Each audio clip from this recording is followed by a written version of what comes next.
Assalomu alaykum, qadrli hamkasblar, qadrli yurtdoshlar. Hozir bu videoni olishdan maqsad bugungi kunda umurtqa muammosi juda ko'payib ketdi. Ya'ni buni grijani bilan stenozni farqini aniq ajratib bermoqchiman. Qaysi holida grija, qaysi holida stenoz. Sababi bu videoni olishdan ko'pchilik bemorlarimiz grija deb lechini olishyapti, asosan yoshi katta insonlar. Lekin ularda yoshi katta insonlarda ko'p hollarda stenoz bo'ladi, ya'ni umurtqa kanali torayib qolgan. Mana grija deb lechina qilishdi, ham lechinani olib ko'rdim, lekin hech qanaqa o'zgarish sezmayman, yurishimda o'sha uzoq yura olmayman, oyog'im uvushib qolgan. Shunaqa gaplar, murojaatlar bilan kelishadi. O'shuning uchun bu videoni olishga qaror qildim.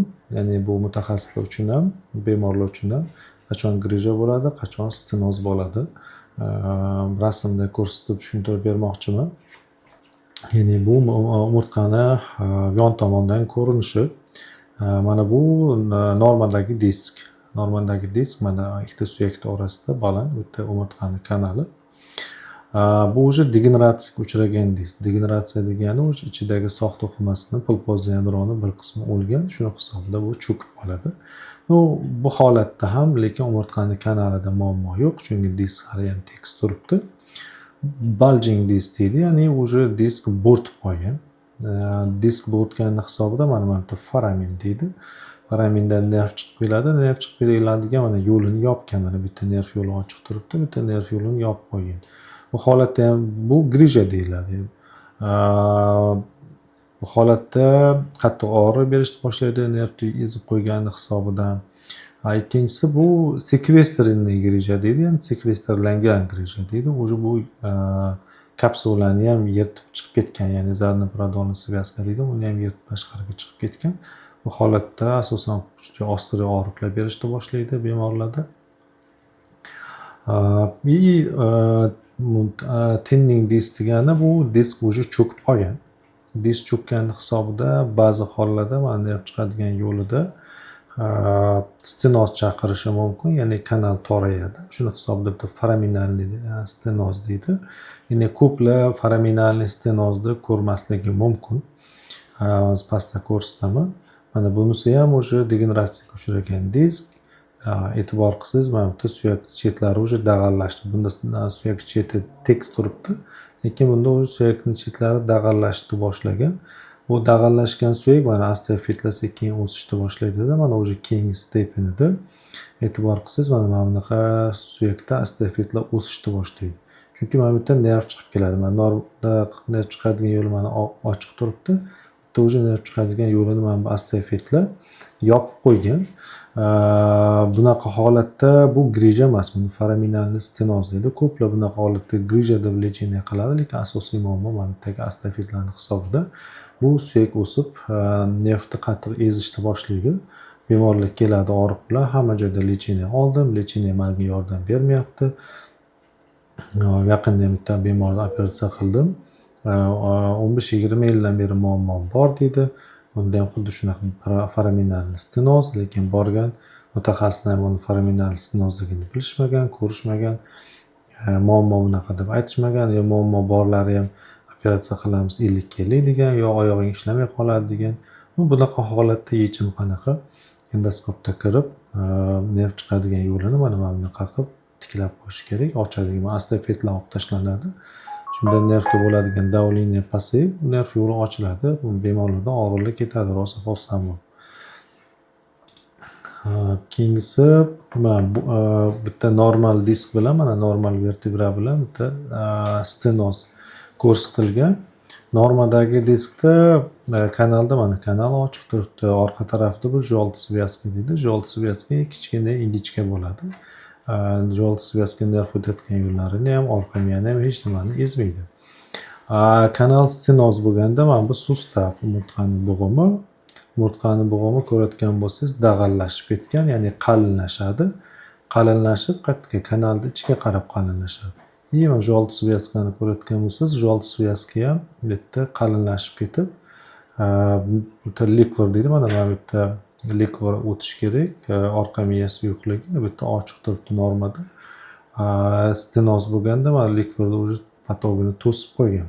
chunki qalinlashib ketgani hisobida kanalni toraytirib, mana orqa miyani normadagi holati, orqa miyani stenozdagi уже siqilib qolgan holat. Bu yoqda har tarafda muammo bor. Oldi tarafidan astafetlar bor. Mana bu yerda qarasangiz suyak tekis turibdi, bitta astafetlar siqadi. Yon tarafdan, orqa tarafdan jolt svязка и plus umurtqani qalinlashgan sustafi ezib qo'yadi. Bunaqa holatda ham ko'p hollarda, chunki buni MRTning xulosasida sizda mana buncha darajadagi stenoz bor, mana bunaqa darajada ezib qo'ygan, bunaqani MRTning xulosasida yozmaydi, chunki MRTning xulosasida faqat grij yozadi, stenoz mana bunaqa darajadagi stependagi stenoz bor deb hech qachon yozishmaydi.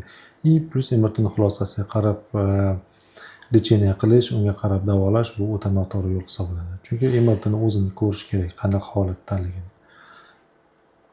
Keyingisi mana bo'yin umurtqasi. Bo'yin umurtqasida mana orqa miya va nerv chiqib ketayotgan yo'l. Hozir juda ko'paygan bemorlar keladi. Foraminalniy stenoz, ya'ni foramin degani nerv chiqib ketadigan yo'li. Normada ochiq bo'lishi kerak. Hozirda bu patologiya nega ko'payib ketdi? Chunki odamlarda buxgalterlar, bankerlar, ofisni ishlayotganlar, programmistlar hammasida kompyuterda monitordan noto'g'ri foydalanish, ko'p vaqtda telefondan foydalanish, ya'ni bo'yinni har doim egib ishlash mana shunaqa muammoga olib kelyapti. Ya'ni buni ham xuddi bir xil grija deb lecheniya qilishadi. Bu aslida grija emas, bu yerda ham e'tibor qiladigan bo'lsak, mana bitta suyak chetlari tekis turibdi, va bitta o'sha suyak dag'allashgan, ya'ni bo'rtib qalinlashgan umurtqani sustafi ham oldi tarafdan ham orqa tarafdan qalinlashib, nerv o'tayotgan yo'lini ezib qo'ygan. Bunaqa holatda yechim qanaqa? Ko'plar bunaqa holatda ochiq operatsiya taklif qilib, butun umurtqa disklarini olib tashlab, implant qo'yib, kej qo'yishni maslahat berishadi. Bunaqa holatda kej shart emas, faqat kirib, bo'yinning orqa tarafidan kirib, nerv o'tayotgan yo'llarini, ya'ni mana bu suyakni dag'allashgan qismini olib tashlab, nerv o'tayotgan yo'lning eski holatini ochib qo'yish kerak. Shunda muammo hal bo'ladi. Hech qanaqa ochiq operatsiya ham kerak emas. Bunaqa holatda kej qo'yib, implant qo'yish ham shart emas. Bitta ham xuddi shunaqa umurtqani normadagi umurtqani mana orqa dural mater ichida o'sha nervlar o'tadi. Normada svobodniy место bor. Bu sagitalniy ko'rinishi, bu aksialniy ko'rinishi, sustavlar normada, nerv chiqadigan yo'llari foramin ham normada, hech qanaqa nervni ezmayapti. Mana o'rtada sentrda dura ochiq turibdi. Stenozda patologiya bo'lganda mana e'tibor qilayotgan bo'lsangiz, sustavlar уже dag'allashni boshlagan. Disklar cho'kish hisobida disk mana bitta e'tibor qilsangiz, disk chetlari tekis turibdi. Bitta disk cho'kkani hisobida disk mana bunaqa bo'rtib qolgan. O'shani hisobidan kanalda stenoz rivojlangan, ya'ni bu yerdan sustavlar dag'allashib ketgan, bu yerda ham sustav dag'allashib ketgan. Bu yerda mana disk barch deydi. Fibrozning kapsulani o'zi bo'rtib oldi tarafdan ezib qo'ygan, orqa tarafdan sustavlar qalinlashib, ham nerv chiqib ketayotgan yo'llarini yopgan, ham umurtqani kanalini yopib qo'ygan. Bunaqa holatda ham mana bu bo'rtib turgan fibrozning kapsulani ular disk grija deb o'ylashadi. Grija deb o'ylashib, o'sha grijani xulosada grija deb yozib berishaveradi. Aslida bu grija hisoblanmaydi. Ammo grijani ko'rsataman qanaqa bo'lishini. Bitta fibrozning kapsula bo'rtib turibdi. Bu asosiy muammo. Buni kuydirib tekislab qo'ysa bo'ladi. Mana bunaqa holatga keltirib operatsiya vaqtida asosiysi mana orqa tarafdagi qalinlashib ketgan sustavni bir qismini olib tashlab, shunda kanalning eski holatini tiklash kerak bo'ladi. Bunda yechim ham xuddi shunaqa. Bunaqa holatda lecheniya yordam berish qiyinroq. Bemorlar o'sha uchun lecheniya olib yuraveradi. Effekt bo'lmaydi, chunki muammo bitta mexanическое давление, ya'ni nerv yallig'lanish hisobida og'rimayapti, ezilib qolgani hisobida og'riyapti. Bu lecheniya qilish bu torayib qolgan kanalda mana qalinlashib ketgan sustavlarni eritib yo'qotmaydi. Bu suyak qattiq narsa. Buni ham orqaga qaytib kirgizib yormaydi. Yechim kanalning eski holatini tiklash, ya'ni qalinlashgancha qismini olib tashlab, buni tekislab kuydirib qo'ysa, shunda kanalning eski holati ochiladi. Keyingi misol mana normadagi sog'lom disk. Diskda suyak cheti bilan bitta uровеньda bo'ladi. Ya'ni hech qanaqa bu yoqqa bo'rtib chiqmagan. Chunki bu yerda umurtqada umurtqa kanali bitta nervlar o'tadi. Foramindan nerv tashqariga chiqib ketadi. Stenozda disk cho'kadi. Disk cho'kkani hisobida mana fibrozli kapsula bo'rtda. Suyakni mana chetida normada suyak cheti bilan bir xilda turuvdi. Bunda уже bo'rtib qolgan. Shuni hisobida stenoz rivojlanadi. Mana e'tibor qilayotgan bo'lsangiz, umurtqani nerv o'tayotgan kanali bitta ochiq turibdi, bitta nerv o'tayotgan yo'li уже toraydi. MRTning xulosasida mana bu bo'rtgan narsani grija deb yozib beraveradi. Bu grija hisoblanmaydi. Bu fibrozli kapsulani bo'rtgan qismi xolos.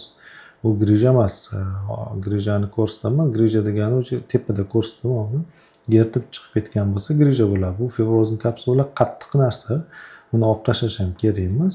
Operatsiya qilinganda stenozda buni navorot orqa tarafini kengaytirib mana bunaqa qilib nerv uchun yetarli joy yasab bersa bo'ldi, yetadi, chunki buni olib tashlash kerak emas. MRTning xulosasida 6 mm, 7 mm deb grija deb yozib berishning asosiy sababi yoshi kattalarda mana shu narsa.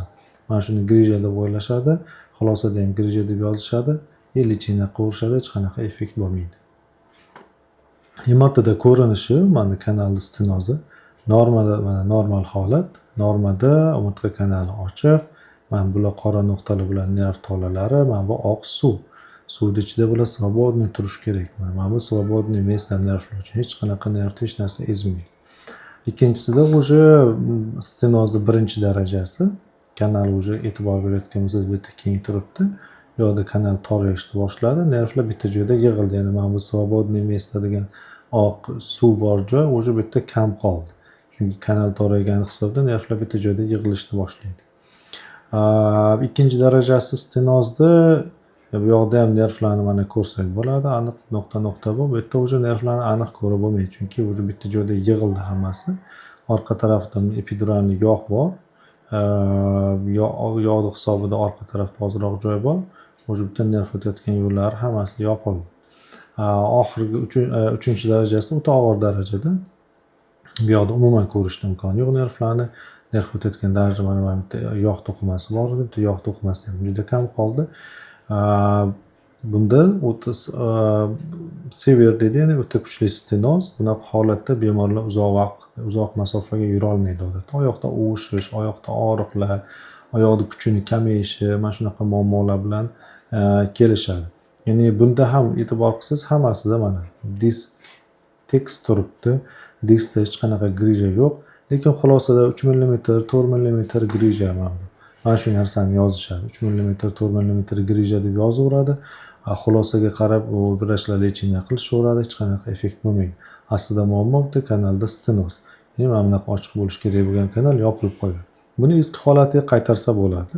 Mana qorayib turgan narsalarni olib tashlasa, shunda kanal eski holati tiklanib, bunaqa kartina kelib chiqadi. Yana bitta misol, bu yerda umurtqani stenozi bilan birga grija kelib chiqqan.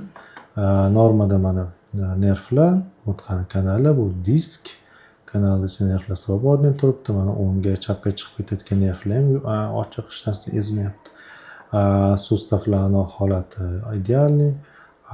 Kanalda stenozida mana bu sustavlar dag'allashni boshladi, ya'ni artrit boshlangan sustavlarda gipertrofiya deydi, qalinlashgan.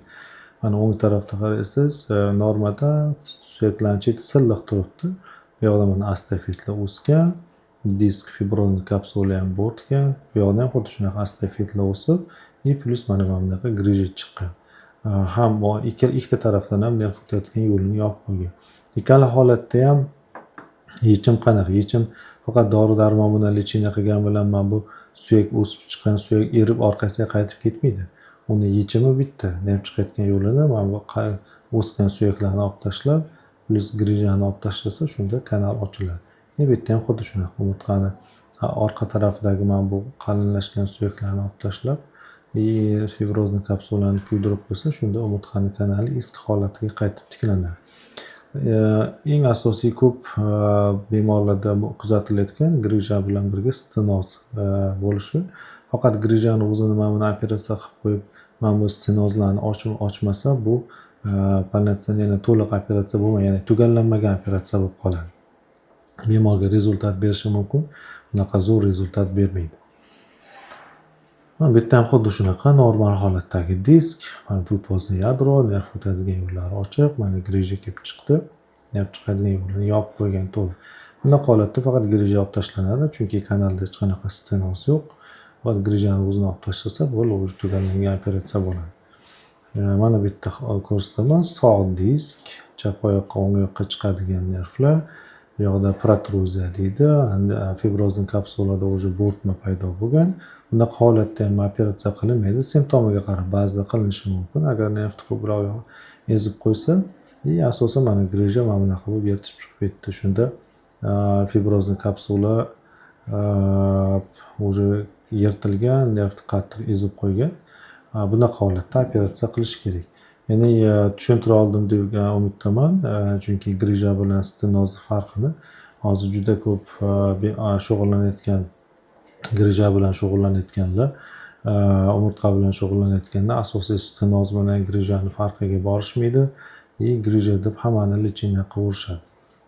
Shuni hisobidan ko'p bemorlarda, stenozi bor bemorlarda asosan hech qanaqa rezultat bermasdan yoki rezultat bersa ham vaqtinchalik rezultat berib, yana og'riqlar orqaga qaytib yoki ba'zi hollarda muammo ko'payib ketadi. Ya'ni ba'zi hollarda mana bunaqa stenoz bo'lganda umurtqani cho'zish, belni massaj qilish oqibatida ba'zi bemorlarda yurolmay qolish, siyishda problemalar paydo bo'lishi bilan bemorlar kelishadi. Maslahatim yosh katta insonlarda hech qachon manual terapevtga borib belni cho'zdirish, massaj qildirish, ortiqcha narsalar qildirishni tavsiya etmagan bo'lardim.